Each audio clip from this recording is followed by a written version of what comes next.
ஆனால் பிரச்சனை சிகரெட்டு குடித்ததில்லை, ஏன் முன்னால் குடித்தது தான். இந்த ஓப்படியா பொண்ணு இந்த பொண்ணு கிட்டத்தட்ட ஒரே ஏஜில் இருந்தால் உலகமகா கம்பேரிசன் நடக்கும். உன் வயசு ஒத்த புள்ள தானே, அவள் எவ்வளோ திறமசாலியாக இருக்கான், எவ்வளோ அருமையாக பேசுகிறான், எவ்வளோ சிந்திக்கிறான், எப்படி டான்ஸ் ஆடுறா, வயலின் இந்த மாதிரி ஒரு லிஸ்ட் போட்டல. ஒரே குழந்தை எல்லாமே பண்ணும், அர்த்தநாரீஸ்வரர் மாதிரி அவ்வளோ பண்ணணும், அவரே பயங்கரமாக கம்பேர் பண்ணும். ஆனால் குழந்தைகிட்ட இந்த இடத்துல நம்ம ஒன்று கற்றுக்க வேண்டியிருக்கு, அதன் பெயர் பெருந்தன்மை. நீங்கள் 1000 முறை உங்கள் குழந்தையை இன்னொரு குழந்தையோடு கம்பேர் பண்ணிக்கிட்டே இருக்கீங்க, ஆனால் ஒரு நாளும் உங்கள் குழந்தை உங்களை இன்னொரு அம்மாவோடு ஒப்பிட்டதே இல்லை. குழந்தையின் மனது பெரிய மனது. ஹார்லிக்ஸ் விளம்பரத்தில் வர்ற மாதிரி அழகான அம்மாவா நீ இல்லையே, நீயே இப்படி இருக்க தண்டியான்னு கேட்டிருக்கா என்னைக்காது? ஆனால் ஹார்லிக்ஸ் விளம்பரத்தில் வர்ற மாதிரியே நம்ம பிள்ளையும் நல்லா உயரமாக சக்கச்சவேர்னு உன்னை படிப்பான், படித்தாலும் 100 மார்க் வந்துடும். அது 40 செகண்டில் எடுக்கணுங்க. 40 செகண்ட் எடுக்கிறதுனால 100 மார்க் போடுறாங்க, அவ்வளோதான். டிவி விளம்பரத்தில் வரக்கூடிய பிள்ளை மாதிரியே தான் உங்கள் பிள்ளையும் இருக்குன்னா நீங்களும் டிவி விளம்பரத்தில் வர அப்பா அம்மா மாதிரி இருக்கணும். நீங்கள் அதே வடை சுடுற அம்மா தான், அதே வடை சுடுற அப்பா தான், ஆனால் பிள்ளைக்கு மட்டும் 16 கால் 25 தலை இருக்கு. ஒரு குழந்தைக்கினுடைய கருத்துக்கும் கவிதைக்கும் அவன் ஆசைக்கும் காதும் மனசும் கொடுக்க ஒரு குடும்பம் தயாராக இருக்கணும். இன்னைக்கு நமக்கு அது நேரம் இல்லை. அந்த நேரத்தில் 1000 ரூபாய் பணம் பண்ணிடலான்னு ஆசைப்படுறோம், உண்மைதான். ஏன்னா போட்டிகள் நிறைந்த உலகமாச்சே, நாம தான் இந்த வார்த்தையை கண்டுபிடிச்சோம். We don't have much time to discuss with our kid. There is no sweet nothings at home. ஒன்றும் இல்லாமல் பேசிக்கிட்டு இருக்கு. அப்படி ஏதாவது இருக்கா? அப்போ நம்ம வீட்டில் மனைவிமார்கள்லாம் போயிட்டு வீட்டில் யோசிச்சு பாருங்க, ஒன்றும் இல்லாமல் சும்மா உட்காந்து வீட்டில் எப்போ பேசிக்கிட்டு இருந்தோம். எல்லாத்துலேயும் காரியம் இருக்கணும். ஏன்னா டைம் வேஸ்ட் ஆகுதா இல்லையா? 5 நிமிஷத்தில் உடனே 10,000 கோடி நம்ம பண்ணிடுவோம்ல, மிஸ் ஆகி போயிரும்ல. There is no sweet nothings at home. அம்மாவும் அப்பாவும் அன்பாக இருப்பதை பார்க்கிற வாய்ப்பே ஒரு குழந்தைக்கு இல்லை. சனினே என்று திட்டுகிற அப்பாவை அடுப்படிக்குள் போய் இந்த ஆளுக்கு அறிவியல் என்று சொல்லுகிற அம்மா 2 பேர் அப்போ வீட்டுக்குள்ளே புள்ள இருக்கும். எதெல்லாம் ஒரு புள்ள முன்னால் பண்ணக்கூடாதோ அதெல்லாம் நம்ம பண்ணுவோம். இவர் அவங்க குடும்பத்தை திட்டுவார், உங்கள் அண்ணன் இருக்கான குடியாரப்ப அப்படின்னு இவர் ஆரம்பிப்பார். இங்கே பாருங்க, நீங்கள் என் அண்ணனை பற்றி பேசுனீங்கன்னா பணத்தாசை பிடிச்ச உங்கள் அக்கா பற்றி பேசும். இங்கே எங்கள் அக்கா பற்றி மட்டும் நீ பேசாது. ஒன்று நம்ம குடும்பத்துக்கு வந்து என் கல்யாணத்துக்கு வந்து மொய்யை எடுத்து போச்ச உங்கள் அக்கா அதானே, எனக்கு நல்லா தெரியும். இவங்க ஆரம்பிப்பாங்க. புள்ள அந்த மூலையில் தான் புக்கு வச்சுட்டு உட்காந்துருக்கும். இவங்க மச்சானை திட்டுவாப்பில், இது திட்டுவாப்பில். வீட்டுக்காரங்க அதில் தெளிவாக இருப்பாங்க. குழந்தையால மட்டும் கொஞ்சம் ஒதுக்கி வச்சுருக்காங்க, திட்ட மாட்டாங்க. அது ஒரு பண்பாடு இருக்கு நமக்கு.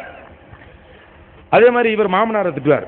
பெண்கள் மாமனாரை திட்ட மாட்டாங்க, மாமியாரை திட்டுவாங்க. இப்படி குடும்பம், இவங்க குடும்பத்தை அவங்க திட்டி, அவங்க குடும்பத்தை இவங்க திட்டி, நாரி சிரிச்சு புள்ள அப்போ உள்ளதாக இருக்கும். அப்போ பதட்டமே வராது. நீ மட்டும் ஏன்டா உட்காந்துருக்க, போய் இட்லியை தின்ட்டு படுறா எருமை அப்படின்ட்டு டயலாக் முடிஞ்சிடும். படம் அதோடு முடிஞ்சது. மீதி காட்சிகள் நாளை. இதெல்லாம் எரிச்சலை, ஆத்திரத்தை, கோபத்தை, அநியாயத்தை வெளிப்படுத்துகிற போது ஒரு குழந்தை வீட்டுக்குள் இருப்பது குறித்த குறுகுறுப்பு நமக்கு இருப்பதில்லை. ஆனால் வீட்டில் அக்காவுக்கு சம்பந்தம் பேசுவாங்க. ஊர் திருவிழா பற்றின ஒரு பேச்சு நடக்கும்.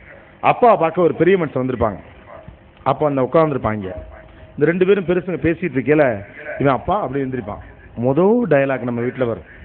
பெரியவங்க பேசிட்டு இருக்கல, உனக்கு என்ன வேலை, அடா பாவீங்களா, முந்தானத்தை அவ்வளோ கேவலமாக பேசிட்டு இருந்தீங்களா, அப்போ அங்கே தானடா இருந்தேன்.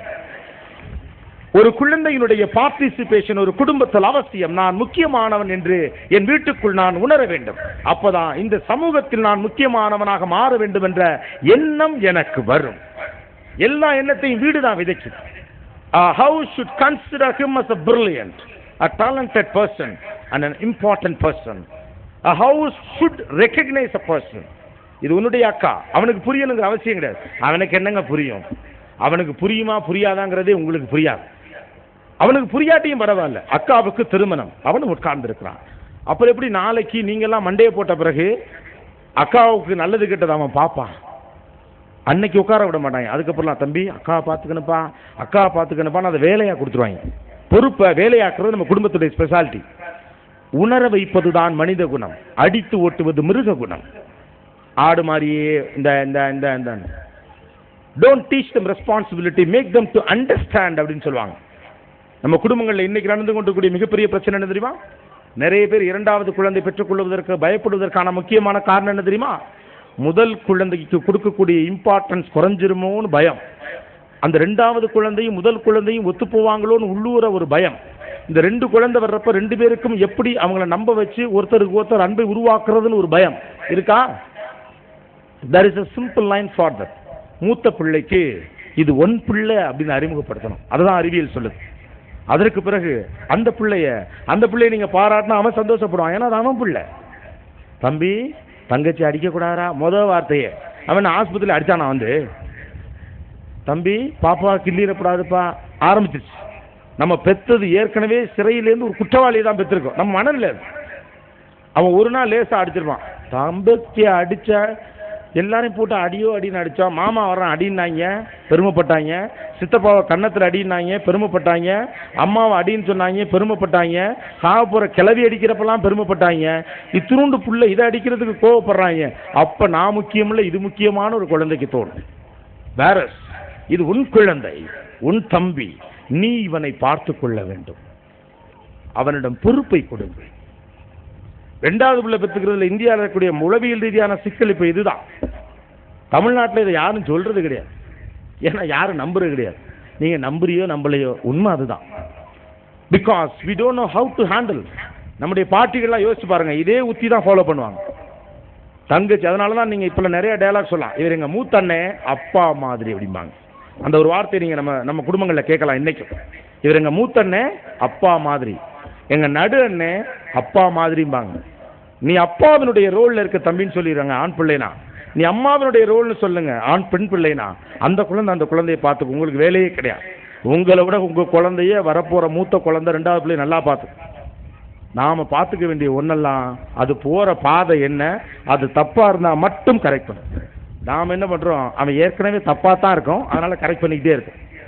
அவன் தப்பா தான் இருக்கான்னு ஆரம்பத்திலே நீங்க நினைச்சா நீங்க தப்பா இருக்கதா அர்த்தம். அவ்வளவுதான். நான் உள்பட இங்க நீங்க நான் சொல்ற எல்லாத்துலயும் நான் இருக்கேன். இந்த மார்ஸ் எல்லாம் படத்துல காட்டுச்சுங்களேன் இந்த பிள்ளைங்க, அது மாதிரி எங்கேயும் நான் ஒன்றும் குதிச்சிடல. நீங்களாம் கீழே உட்காந்துருக்கீங்க, நான் கொஞ்சம் மேலே நிற்கிறேன். இன்னும் சொல்ல போனா நீங்களாம் வசதியா சாவகாசமா சேர்ல உட்காந்துருக்கீங்க, நான் கால் கெடுக்க நிற்கிறேன். Allow them to think on their own creative. இந்தியாவிற்கு நிறைய படைப்பாளிகள் தேவைப்படுகிறார்கள். உலகத்துடைய மிகப்பெரிய இளமை பொருந்திய இந்த தேசத்திலிருந்து எந்த படைப்புகளும் அறிவியல் ரீதியான கண்டுபிடிப்புகளும் வர முடியாமல் போனதற்கான காரணம் நம் மார்க்க பற்றியே கவலைப்பட்டதுதான்.